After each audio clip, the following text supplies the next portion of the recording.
ரமலான் பெருநாள் super Saravana stores. உங்க கனவு கரியருக்கு ரைட் டெஸ்டினேஷன் தேடுறீங்களா? அதுக்கு நீங்க சூஸ் பண்ண வேண்டியது சேரன் குரூப் ஆஃப் இன்ஸ்டிடியூஷன்ஸ் தான். கோயம்புத்தூர்ல SMS arts and science and Cheran health science, காங்கேயம்ல Cheran arts, Cheran women's college, Cheran college of டெக்னாலஜின்னு எல்லாமே ஒரே ட்ரஸ்டட் இன்ஸ்டிடியூஷன்ல. Admissions open. கால் 7708441116. வணக்கம் நேயர்களே, நான் உங்கள் கார்த்திக். நம்முடைய சிறப்பு நேர்காணலில் தமிழ்நாடு தன்னுரிமை கழக தலைவர் பல கருப்பையா இணைந்திருக்கிறார். அவரிடம் விரிவாக பேசலாம். வணக்கம் ஐயா. இந்தியன் கம்யூனிஸ்ட் கட்சிக்கு 5 தொகுதி ஒதுக்கியிருக்காங்க. கடந்த முறை 6 தொகுதி ஒதுக்குனவங்களுக்கு இந்த வாட்டி ஒரு தொகுதி குறைச்சிட்டாங்க. இதுக்கு ஒரு விமர்சனம் வந்திருக்கு. இல்லை, நான் என்ன சொல்லுகிறேன், இந்த கம்யூனிஸ்ட் கட்சி 1952 பெரிய எதிர்கட்சியாக இருந்தது. ஆட்சிக்கே வந்து விடுவார்களோ என்ற நிலைமை இருந்தது. அப்பொழுது ஆந்திராவும் சேர்ந்து இருந்தது வச்சுக்க. அவ்வளவு பெரிய கட்சியாக இருந்தவர்கள் ஒரு கட்டத்தில் தெலுங்கானா புரட்சி நடத்தி நாட்டையே மிரட்டியவர்கள், இதன் காரணமாக பல ஆயிரக்கணக்கில் சிறைக்கு சென்றவர்கள். அவ்வளவு பெரிய வலிமையான கட்சி 5 இடத்துக்கு தொங்குகிற அளவுக்கு வந்ததற்கு என்ன காரணம் என்று அவர்களில் யாராவது யோசித்திருக்கிறானா? அவ்வளவு பெரிய கட்சி ஒரு புரட்சி நடத்துவதற்கு இந்தியாவில் வலிமை உள்ள கட்சி கம்யூனிஸ்ட் கட்சி தான். வங்கத்தை ஆண்டது, திரிபுராவை ஆண்டது, கேரளாவை ஆள்கிறது. இங்கே 2 இடத்துக்கும் ஓரிடத்துக்கும் எதற்கு இப்படி மண்டி போட்டு கொண்டு இருக்கிறாய்? என்ன காரணம்? கொத்தடிமையாக போய் நீங்கள் விட்டு வந்து 20 வருஷம் ஆகிவிட்டதே. மாறாத கூட்டணி, எல்லாவற்றையும் விட்டு விட்டீர்களே நீங்கள்.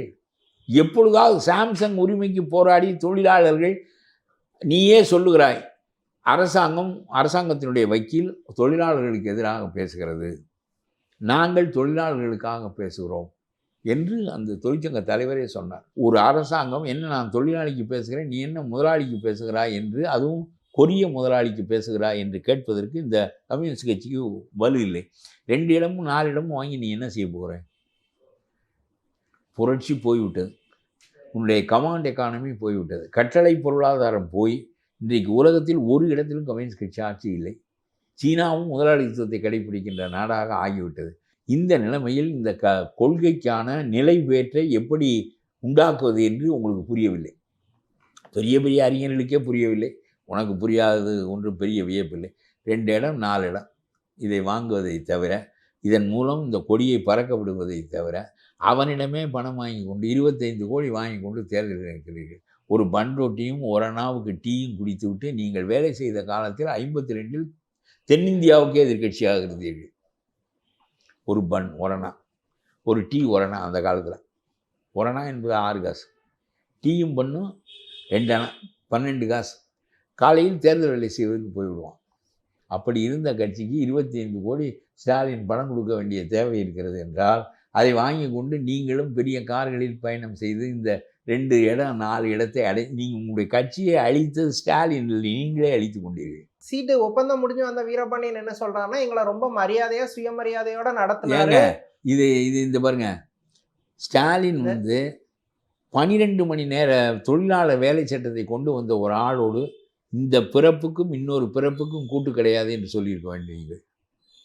கொண்டு வந்தார், பிறகு கைவிட்டார், எதிர்ப்பு வந்தது என்ற நிலை ஒரு பக்கம் இருக்கட்டும்.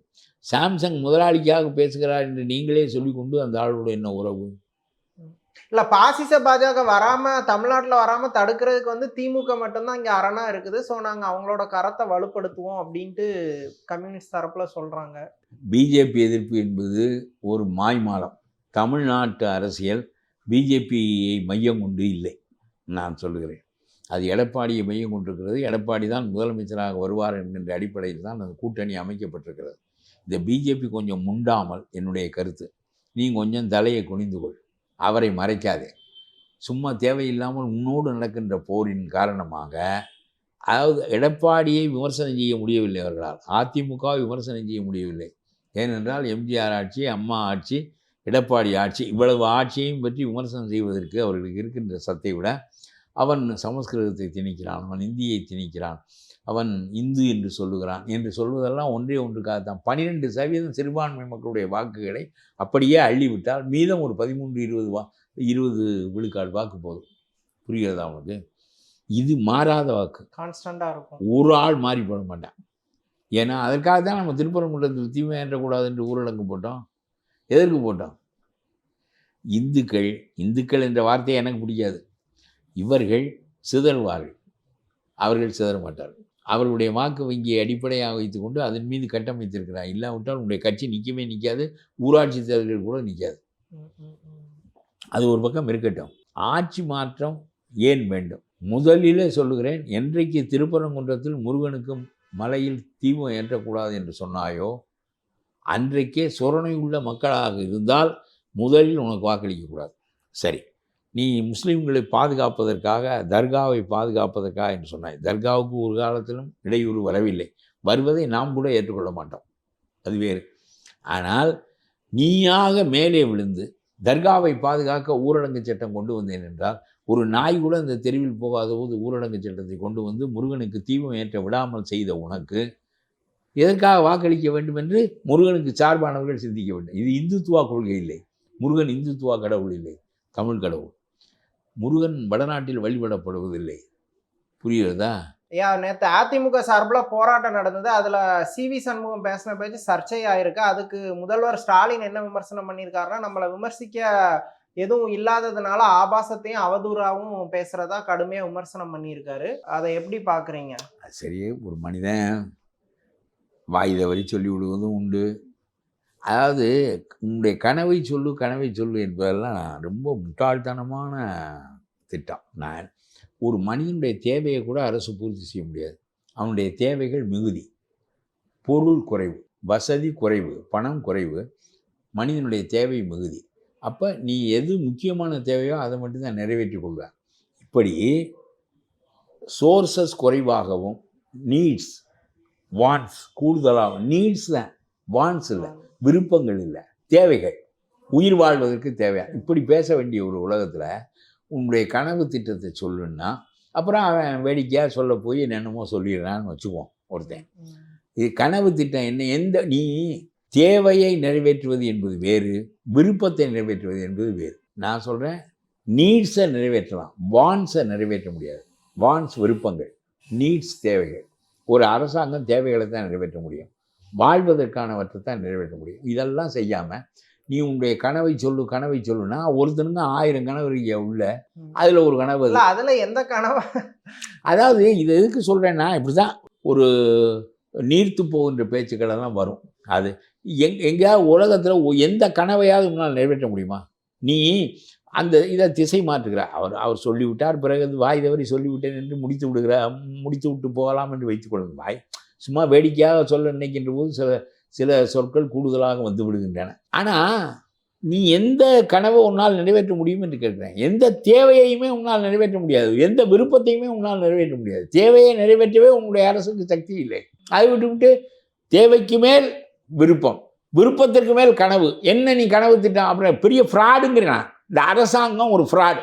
அதனால தான் கனவுகளை நான் நிறைவேற்றுகிறேன் என்று சொல்லுவேன். என்ன கனவு? அப்புறம் கனவுல உச்சகட்ட கனவெல்லாம் இருக்கும், உள்ளுக்குள்ள இருக்க அழுக்கு கனவெல்லாம் இருக்கும்ல. இல்லை, அவங்க கனவுன்னு சொல்லி திட்டத்துக்கு பேர் வச்சாலும் அடிப்படையான தேவைகள் என்ன மாதிரி ஒரு கனவு என்பது அடிப்படையான தேவையா? கனவு அடிப்படை, நீ அடிப்படையான தேவையை நிறைவு செய்து விட்டாயா? கனவு உலகம் அந்த மாதிரிலாம் ஒரு உண்மையா பேசுறோம். இருக்குங்க, இதெல்லாம் நீ வச்ச சொற்கள் தான், நீ வச்ச திட்டத்துக்கு பேர் தான் காரணம். அது ஒரு அட்ராக்டிவ். அதாவது அது என்ன, நான் திரும்ப சொல்லுகிறேன், தேவையே நிறைவேற்ற உன்னால் முடியவில்லை, விருப்பங்களை எப்படி நிறைவேற்றுவாய்? விருப்பங்களையே நிறைவேற்ற முடியாதவன் கனவை எப்படி நிறைவேற்றுவாய்? நீ எதற்கு கனவு திட்டம் என்று பெயர் வைக்கிறாய்? இது பித்தலாட்டமா இல்லையா? உன்னுடைய அரசின் பித்தலாட்டமான திட்டத்தை ஒவ்வொருவர் அவரவர் கோணத்தில் சொல்லுகின்ற போது சில வாய்ப்புகள். பிரேமலதா விஜயகாந்தும் கடுமையை விமர்சிச்சிருக்காங்க. இந்த மாதிரி பேசினா பெண்களை திரட்டி மிகப்பெரிய போராட்டம் பண்ணுவோம் அப்படிங்கிற பெரிய போராட்டம். இல்ல, கூட்டணியில இருந்தவங்க அவங்களே கடுமையான விமர்சனத்தை எல்லாம் இதை சொல்லுவதுதான். அது அந்த அம்மா 1/2% ஓட்டை வச்சுக்கின்னு இந்த அம்மா வரதான் அந்த கூட்டணிக்குள்ளே இவ்வளவு சிக்கல். சரி, அது கிடக்கட்டும். இது தேவையற்ற பேச்சு. நம்ம பேசுவதற்கு அரசியல் ரீதியாக ஏன் ஆட்சி மாற்ற வேண்டும் என்பதை பேசுவதற்காக வந்திருக்கிறோம். அதனால் இந்த அரசாங்கம் பித்தலாட்டமாக கனவுகளை சொல்லுங்கள் என்று சொன்னதினால் அவன் கனவை சொல்ல ஆரம்பிச்சுட்டான். கனவை சொல்வதென்றால் ஃப்ராய்டு சொன்னது போல், சிக்மண்ட் ஃப்ராய்டு சொன்னது போல், வெளியே வாயிலே வருகிற கனவு வேறு, உள்ளுக்குள் புதைந்து கிடக்கின்ற கனவுகள் வேறு. இது எல்லா மனிதர்களுக்கும் உரியது. இதெல்லாம் வெளியே சொல்லாததினால் அவன் யோக்கியனும் இல்லை.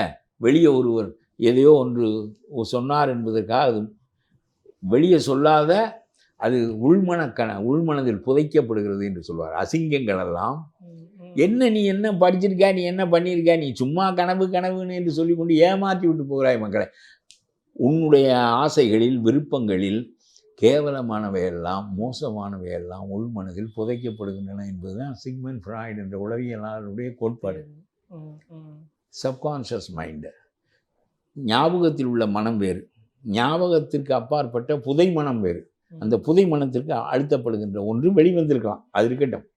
சரி, அது தவறாக போய்விட்டது என்பதை எனக்கு என்ன கேள்வினா, எதற்காக நீ கனவு என்று சொன்னால் புதை மனத்தில் இருப்பதெல்லாம் வரும். நீ தேவையில்லாத முதல்ல அந்த உங்களுக்கு திட்டம் ஒரு பித்தலாட்டமான திட்டம். நீ மனிதனுடைய அடிப்படை தேவையவே நிறைவேற்ற முடியாதவன். 20% மக்கள் துறைமுகத்தில் போய்ப்பார், வீடு இல்லாமல் வெறும் டென்ட் போட்டுக்கொண்டு வீதியில் இருப்பார்கள் மக்கள். என்ன பெரிய கனவை நிறைவேற்றுகிறேன் என்று சொல்றாங்க. பொதுவா தமிழ்ல கனவுங்கிறது ஒரு நல்ல ஊமையா தான் பயன்படுது. நல்ல சொல்லல, கனவு என்பது ரொம்ப கூடுதலானது. ஆங்கிலத்திலயுமே நான் சொல்றது அதிகமா நான் இவ்வளவு சிக்மண்ட் ஃப்ராய்டு வரையில சொல்றேன். அப்புறம் மறுபடியும் எனக்கு தெரிஞ்ச சிற்றறிவை வச்சு அது பேரறிவை பெரு. சிக்மண்ட் ஃப்ராய்டு உள் மனதில் இருக்கின்ற புதை மனதில் இருக்கின்ற கனவுகள் எல்லாம் அழுக்கானவை, அசிங்கமானவை. மனிதன் எல்லாரும் அதுக்கு கடத்திடுறான். அப்புறம் மேல் மனதில் இருப்பவற்றை மட்டும்தான் ரொம்ப நல்ல கனவு. ஒரு நாடு ஒன்றாக இருக்க வேண்டும் என்பதுதான் என்னுடைய கனவு என்று சொல்லுகிறவனெல்லாம் யோக்கியன்னு கருதாத. காந்தி சொன்னா யோக்கியம், நம்ம ஆள்லாம் சொன்னா யோக்கியம் இல்லை, சும்மா ஏமாத்துவதற்காக சொல்கிறேன். அதனால கனவு திட்டம் என்று சொன்னேன். கனவு வெற்றி. நீ சமத்துவ உரம் ஏற்படுத்தின, ஜாதி கழிந்து விட்டதா, ஆளுக்கு ஒரு ஜாதிக்கு ஒரு வீடு கொடுத்த, உன் கட்சிக்காரன் இல்லை ஒவ்வொரு ஜாதியிலையும் உள்ள உன் கட்சிக்காரனை பிடித்து ஒரு வீடு கொடுத்த. அதனால் நன்மை அடைந்த ஒரே ஒருத்தன் பிராமணன், அவன் மட்டும்தான் உன் கட்சியில் இல்லை, அவனுக்கு ஒரு வீடு கிடைச்சிச்சு. புரியுதா? எல்லாம் நீங்கள் இப்படி தான் உங்களுடைய அரசு. கனவு திட்டம் என்பதே ஒரு பித்தலாட்டமான திட்டம். அந்த கனவை சொல்லு என்றால் முதல்ல மனிதனுக்கு இந்த ஒரு வீடு சோறு வேணும் என்பது கனவு இல்லை, அது அடிப்படை, ஃபண்டமெண்டல். சோறு வேண்டும் என்பதை கனவில் சொல்ல மாட்டான். அரசு என்ன வேண்டும் என்று கேட்டால் சோறு வேண்டும், இருப்பதற்கு இடம் வேண்டும், உடுத்துவதற்கு துணி வேண்டும், இதெல்லாம் சொல்ல மாட்டாங்க. அந்த அடிப்படை தேவைகள் எல்லாம் நாங்க திராவிட அரசோ இல்ல தமிழ்நாடு அரசோ மறுபடியும் எல்லாம்னு சொல்ற. அப்புறம் ஓரளவுன்னு தான் சொல்ல முடியும். 100% அச்சீவ் பண்ணிருக்க வாய்ப்பு இல்லை. ஆனா ஒரு 50 அச்சீவ் பண்ணிக்க வாய்ப்பு உண்டு. 100% அச்சீவ் பண்ண முடியும் நீ யோக்கியனாகிறதா. பூரா 40 அடி ரோட்டுக்கு 30 அடி ரோடு தான் 100 கிலோமீட்டருக்கு போடுகிறாய். அப்புறம் எப்படி நீ எந்த கனவை, எந்த மக்களுடைய தேவையை நிறைவேற்ற முடியும்? நீ யோக்கியம் இல்லையே. அரசுக்கு வெளிப்படையாக தெரிந்து வருகிற வருமானம் 2.5 கோடி. கனிம வளங்களில், ஆற்று மணலில், பிறவற்றில் நீ அடிக்கின்ற பணத்திற்கு அளவே கிடையாது. 38 கோடியில் ஆற்று மணலில் 35,000 கோடியை அடித்தார்கள் என்று 5 கலெக்டர்கள் நீதிமன்றத்தில் இருக்கிறார்கள். அவர்கள் எடுத்துக்கொண்டார்கள், முன்னதானே கொடுத்திருப்பார்கள். அது பேசாத. உன்னுடைய ஆட்சி ஒரு திருட்டுத்தனமான ஆட்சி, மூட்டை அடிக்கிற ஆட்சி. உன்னுடைய ஆட்சி மூட்டை அடிக்கிற ஆட்சி. மூட்டை அடிக்கிற ஆட்சி என்பது வெளிப்படையாக தெரிகிறது. ஒரு விஜிலன்ஸ் டிபார்ட்மெண்ட் 10 அடி சாலை 100 கிலோமீட்டருக்கு இல்லை என்று சொல்லுகிறான். அதற்குள்ள பணம் கொடுக்கப்பட்டு விட்டது என்று சொல்கிறான். அது வழக்கு பதிவில்லை.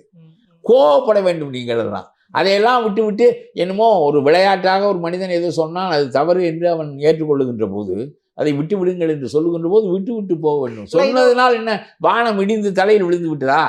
இல்ல, இது இப்போ தேர்தல் நேரம் பேசுற ஒவ்வொரு வார்த்தைக்கும் ஒரு வேல்யூ இருக்கு. இப்ப எடப்பாடி கஷ்டப்பட்டு அவ்வளவு பெரிய ஆட்சிக்கு எதிராக ஒரு பெரிய போராட்டத்தை முன்னெடுக்கிறாரு. இப்ப அந்த போராட்டம் ஒரு வாய் தவறி வந்த ஒன்றாக இருக்கட்டும், முடிந்து விட்டது.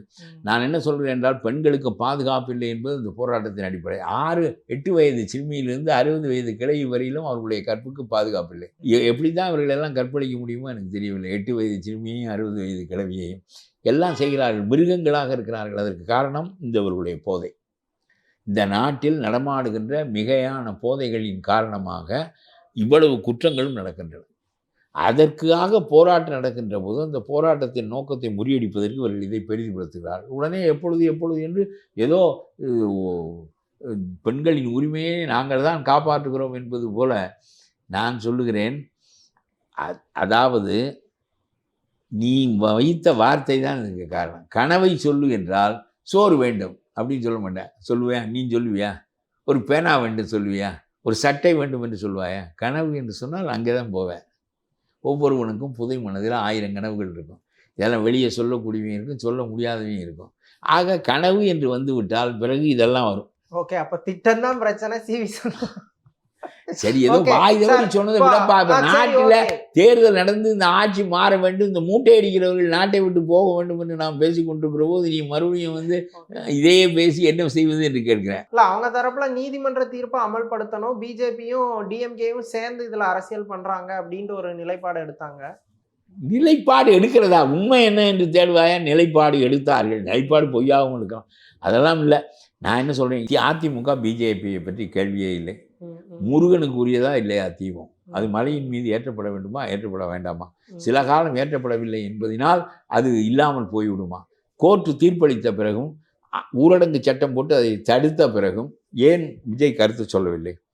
எதற்காக ஊரடங்கு போட்டா? எங்கள் நாய் கூட ஓடவில்லை இந்த தெருவில். யாருக்காக ஊரடங்கு கேட்டாயா? ஏன் முருகனுக்கு தீபம் ஏற்றக்கூடாது மலையிலே கேட்டாயா? கேட்டால் முஸ்லீம் ஓட்டு போட மாட்டான் என்று நினைக்கிறார். நான் சொல்கிறேன், முஸ்லீம்களுடைய தர்காவுக்கு ஆபத்து ஏற்பட்டால் தான் முஸ்லீம்கள் ஓட்டு போடக்கூடாது. திருப்பரங்குன்றம் முருகனுக்கு தீபம் ஏற்றுவதில் முஸ்லீம்கள் ஓட்டு போடாமல் இருப்பதற்கு என்ன இருக்குது? அவர்கள் அமைதியாகத்தான் இருந்தார்கள். இந்த ஸ்டாலின் போய் பார்த்தீர்களா? நீங்கள் பேசாமல் இருந்து விட்டீர்கள், நான் இல்லாவிட்டால் இந்த மலையை யார் தர்காவை யார் காப்பாற்றி இருப்பார்கள் என்று சொன்னவர் ஸ்டாலின். அது எல்லாம் முஸ்லீம்களுக்கு மேல் முஸ்லீம்களையும் விசுவாசி என்ன செய்கிறார்கள் என்றால் முஸ்லீம்களையும் இந்துக்களையும் பிரிக்கிறார்கள். நான் சொல்லுகிறேன், நீ உன்னுடைய தர்காவை அவன் உடைத்து விடுவான். ஒரு தர்காவும் தமிழ்நாட்டில் உடைக்கப்பட்டதில்லை. நார்த்ல வடக்குல நடந்த மாதிரியான எந்த நான் சொல்லுவதை கேளப்பா. நார்த்தில் நடந்த காலத்திலையும் தமிழ்நாடு நடந்ததில்லை.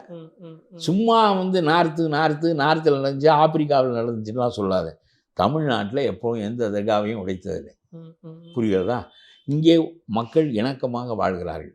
நான் உன்னுடைய தர்காவுக்கு ஆபத்து ஏற்படும் என்பதற்காக முருகனுக்கு தீபம் ஏற்றுவதை தடுத்தேன் என்று சொன்னால், ஓ, நம்முடைய நலனை நம்மை விட அக்கறையுடையவராக ஸ்டாலின் கருதுகிறார் என்று இவர்கள் நினைத்தால், அப்படியானால் இவர்கள் உடைப்பார்கள், நமக்கு எதிரானவர்கள் என்ற பிளவு மனப்பான்மையை உறுதிப்படுத்துகிறார் ஸ்டாலின்.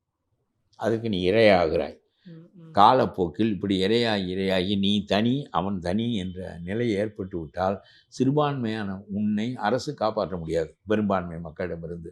இந்த பிளவை, இந்த போலரைசேஷன் என்று சொல்வார்கள், இந்த பிளவை உருவாக்குவது ஸ்டாலின். இந்த பிளவுக்கு ஒரு முஸ்லீம் லீக் எம்எல்ஏயோ எம்பியோ ஒரு மனிதனோ சொல்லியிருக்க வேண்டும். ஏங்க முருகனுக்கு தீபம் ஏற்றுவதனால் எங்கள் தர்காவுக்கு என்ன இடையூறு என்று கேட்டிருந்தால் நெகிழ்ந்திருப்பார்கள் அந்த மக்கள்.